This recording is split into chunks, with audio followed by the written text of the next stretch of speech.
Hello दोस्तों, कैसे हैं आप लोग। मैंने कल DSSB कोर्ट अटेंडेंट के एग्ज़ाम का रिव्यू डाला हुआ था, जिसमें आप लोगों के काफ़ी सारे डाउट्स थे कि सेक्शन की टाइमिंग्स के बारे में, क्या क्या डॉक्यूमेंट्स लेकर जाना है और ड्रेस वगैरह शूज़ पहन के जाने हैं या नहीं पहन के जाने हैं। तो ये सब आप लोगों ने पूछा हुआ था, तो मैं इस वीडियो में आप लोगों के यही डाउट क्लियर करूँगी।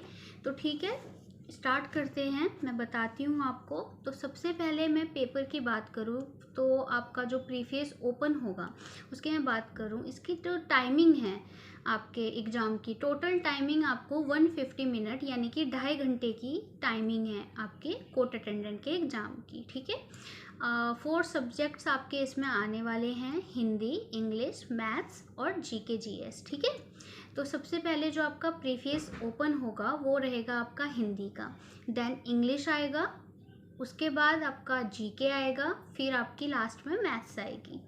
ठीक है, तो यहाँ पे आपका DSSB के एग्ज़ाम्स में क्या रहता है, जो एक बच्चा पहली बार एग्ज़ाम दे रहा है या फिर जो SSC का एग्ज़ाम देता है, तो इसमें आपका क्या रहता है, इसमें आप अगर एक सेक्शन सबमिट कर देते हैं तो उस सेक्शन पे ना आप दोबारा नहीं जा सकते हैं। ठीक है, तो फॉर एग्ज़ाम्पल मैंने जैसे बताया कि सबसे पहले हिंदी का सेक्शन आपका ओपन होगा, तो हिंदी में आपके टोटल 25 क्वेश्चन है। आपका ये 25 ईच के आपके सेक्शंस हैं, बट इसमें ये है कि आपका जो जैसे हिंदी में आपके 25 क्वेश्चंस हैं, तो इन्होंने क्या किया है, 15 का एक सेक्शन बना दिया और 10 क्वेश्चन का एक सेक्शन बना दिया।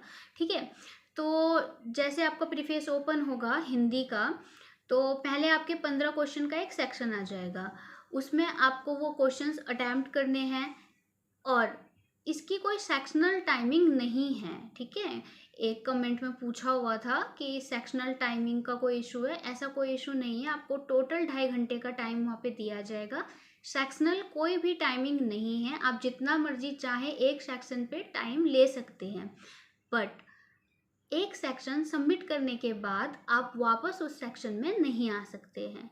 तो ये आपका डाउट क्लियर हो गया होगा। जैसे 15 का एक सेक्शन है, 10 का एक सेक्शन है, और आपने हिंदी के मान लो 15 क्वेश्चन कर दिए हैं और आपने सेक्शन सबमिट कर दिया और आप दूसरे सेक्शन पे चले जाते हैं, तो आप वापस 15 वाला जो सेक्शन था उस पर नहीं आ सकते हैं। ठीक है, आई होप ये डाउट आपका क्लियर हो गया होगा। ठीक है, देन ऐसे सेम सारे सब्जेक्ट का जो आपका सेक्शन होगा सब में सेम है, आप किसी भी सेक्शन को सबमिट करने के बाद वापस उसमें नहीं आ सकते हैं। ठीक है, दूसरा आपका जो डाउट था ड्रेस को लेकर, ड्रेस मैं आपको बताना चाहूँगी, आप सिंपल ड्रेसअप होकर जाइए, आप फुल स्लीव के कपड़े मत पहन के जाना, क्योंकि काफ़ी सारे बॉय जो बड़े बड़े डिजाइन वाली शर्ट्स जैसे होते हैं ना, फ्लावर्स बने होते हैं ऐसा कुछ, और शर्ट फुल स्लीव के ड्रेस पहन के गए थे, तो उन्होंने ना उतरवा दिए थे कपड़े वहाँ पे। तो काफ़ी जो बॉयज़ थे उन लोगों ने विदाउट शर्ट एग्ज़ाम दिया है। ठीक है, शूज आप पहनने की गलती बिल्कुल भी मत करना। उन लोगों ने एडमिट कार्ड में जो भी इंस्ट्रक्शंस दिए हुए हैं ना, तो वो वहाँ पे फॉलो कर रहे हैं। अगर आप यहाँ से शूज पहन के जाते हैं तो वो ना उतरवा देंगे, आपका बोलेंगे गेट के बाहर रख लो और आपको नंगे पैर जाना होगा एग्ज़ाम देने के लिए। तो ये आपका इशू वहाँ पे होने वाला है अगर आप शू पहन के जाते हैं, तो ये आपकी चॉइस है। अब मैंने आपका डाउट तो क्लियर कर दिया है और शर्ट का भी मैंने बता दिया। गर्ल्स भी ध्यान रखिएगा कि आपको फुल स्लीव अवॉइड करना है अगर आप पहन के जाती हैं, बहुत ज़्यादा डिजाइन वाला नहीं होना चाहिए। तो उन्होंने क्या किया था ना, जैसे मैं पहन के गई थी, मैंने कुर्ता डाला हुआ था जो हाफ से थोड़ा ज़्यादा था, तो उन्होंने फोल्ड करके टेप लगा दिया था उसमें, तो वो लोग ऐसा भी करेंगे।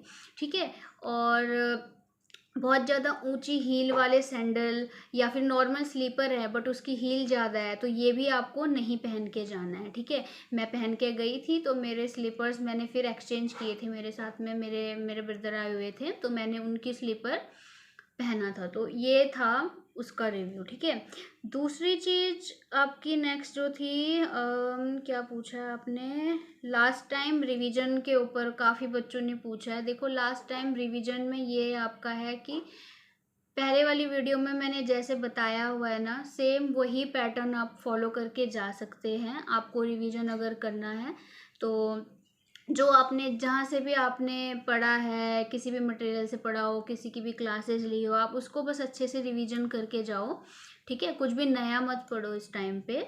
और आप वो करंट अफेयर वगैरह के लिए वो सब फॉलो कर सकते हैं, और आप 25 और 26 दोनों के पढ़ के जाओ, हो सके तो 24, क्योंकि करंट अफेयर कुछ नहीं पता, जीके जीएस का तो कुछ पता ही नहीं होता, वो कहाँ से पूछ रहे हैं किसी भी उसमें। बट मेरे एग्ज़ाम में जो आया हुआ था उसका मैं आपको बता चुकी हूँ कि पॉलिटी से काफ़ी सारे क्वेश्चंस थे और किस टाइप के करंट अफेयर आए हुए थे। तो ये एग्ज़ाम कैसा आया हुआ था ये तो मैंने आपको पिछली वाली वीडियो में सारा बता दिया है, ठीक है। अब आता है क्या क्या लेकर जाना है आपको, डॉक्यूमेंट्स वगैरह। तो लेकर आपको जाना है आपका ओरिजिनल आईडी, और आपको अपना एडमिट कार्ड लेकर जाना है, और उसके साथ आपकी एक पासपोर्ट साइज फ़ोटो होनी चाहिए, ठीक है। तो आप ये 3 चीज़ें लेके जा सकते हो। वैसे फ़ोटो की नीड वहाँ पे पड़ी नहीं, किसी ने चेक नहीं किया, बट एडमिट कार्ड में इंस्ट्रक्शन दिया हुआ है, हमें फॉलो करना है।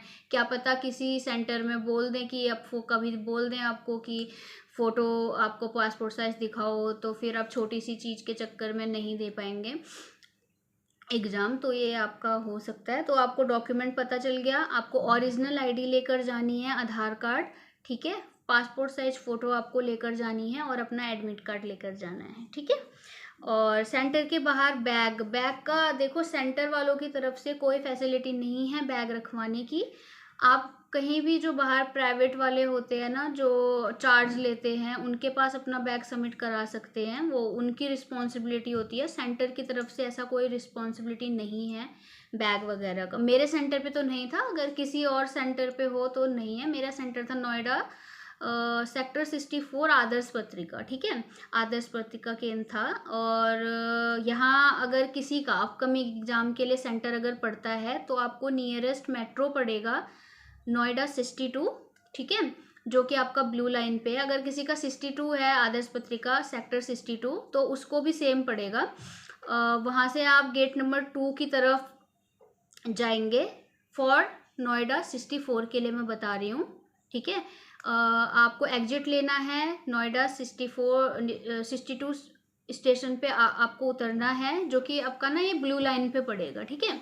तो आपको यहाँ पे उतरना है, आपको गेट नंबर 2 की तरफ एग्जिट लेना है। वहाँ से जो ई रिक्शा, ये बैटरी रिक्शा होते हैं, 20 रुपीज़ चार्ज करेंगे, आपको सेंटर के बाहर छोड़ देंगे, ठीक है। और 62 के लिए भी सेम है, आप किसी भी गेट से एग्जिट कर लो। 62 का तो मेट्रो स्टेशन ही है, ठीक है। और 62 वाला आदर्श पत्रिका ज़्यादा दूर नहीं है, वॉकिंग डिस्टेंस में भी अगर आप जा सकते हो, ठीक है, गूगल पे लोकेशन वगैरह डाल के। तो यही था, ठीक है। आई होप कि आप लोगों के सारे डाउट्स क्लियर हो गए होंगे। तो इस वीडियो को इतना ही रखते हैं, अगर कोई भी डाउट हो आप मुझसे पूछ सकते हैं, ठीक है। Have a nice day, thank you so much for watching my video. अगर आप लोगों को कोई भी मेरी दी हुई जानकारी अच्छी लगती है या आपको हेल्पफुल रहता है आपके लिए, तो आप मुझे कमेंट करके ज़रूर बताइएगा, ठीक है। Okay, thank you so much, have a nice day.